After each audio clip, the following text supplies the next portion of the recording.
First promo release ஆகிடுச்சு. Nomination details தான் காட்டுறாங்க. நாமினேஷனில் பார்த்தீங்கன்னா கனி வந்துட்டு சாண்ட்ராவை நாமினேட் பண்ணுறாங்க. அடுத்ததாக கானா வினோத் வராரு. அவர் என்ன சொல்கிறாருன்னா, ஹஸ்பண்ட் ஒய்ஃப்னா தனித்தனியாக தான் விளையாடணும், ஆனால் இவங்க 2 பேரும் சேர்ந்தே விளையாடுறாங்க, அதுதான் ரீசன் அப்படின்னு சொல்லிட்டு கானா வினோத் சொல்கிறாரு. அப்புறமா அரோரா வராங்க. அவங்க என்ன சொல்கிறாங்கன்னா, ப்ரெசென்ட் போனால் தான் சாண்ட்ராவோட கேமை நல்லா பார்க்க முடியும் அப்படிங்கிறாங்க.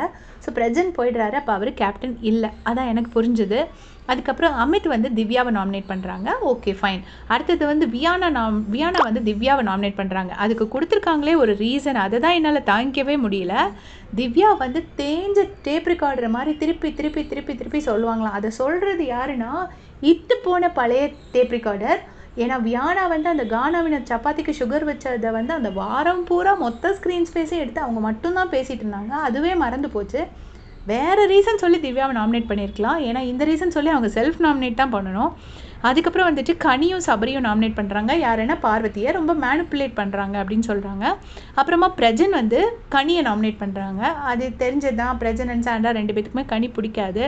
அதுக்கப்புறமா வந்து பாரு அண்ட் திவ்யா 2 பேருமே வந்து எஃப்ஜேயை நாமினேட் பண்ணுறாங்க. திவ்யா என்ன ரீசன் சொல்கிறாங்கன்னா, எஃப்ஜே வந்து ஒரு தலைப்பட்சமாக இருந்த மாதிரி இருந்துச்சு அப்படின்னு சொல்கிறாங்க. நான் ஃபஸ்ட்டு எங்கே எஃப்ஜே ஒரு தலைப்பட்சமாக இருந்தார், நல்லா தானே விளையாண்டாருன்னு நினச்சேன். அதுக்கப்புறம் அந்த பால் மேட்ரு வச்சு சொல்லியிருக்காங்க போல இருக்குது. ஆனால் பாரு என்ன ரீசன் சொல்கிறாங்க அப்படிங்கிறத நமக்கு காமிக்கல.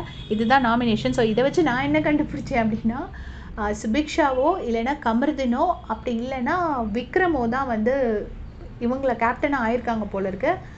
நிறைய பேர் விக்ரம் சொல்கிறாங்க, நிறைய பேர் கமருதீன் சொல்கிறாங்க. எது உண்மைன்னு தெரியல. இந்த வாட்டி ரொம்ப கான்ஃபிடென்ஷியலாக வச்சுருக்காங்க. சரி, எப்படியும் கேப்டன்சி டாஸ்க் வரும்போது நமக்கு தெரிஞ்சிடும். உங்களுடைய கமெண்ட் சொல்லுங்கள்.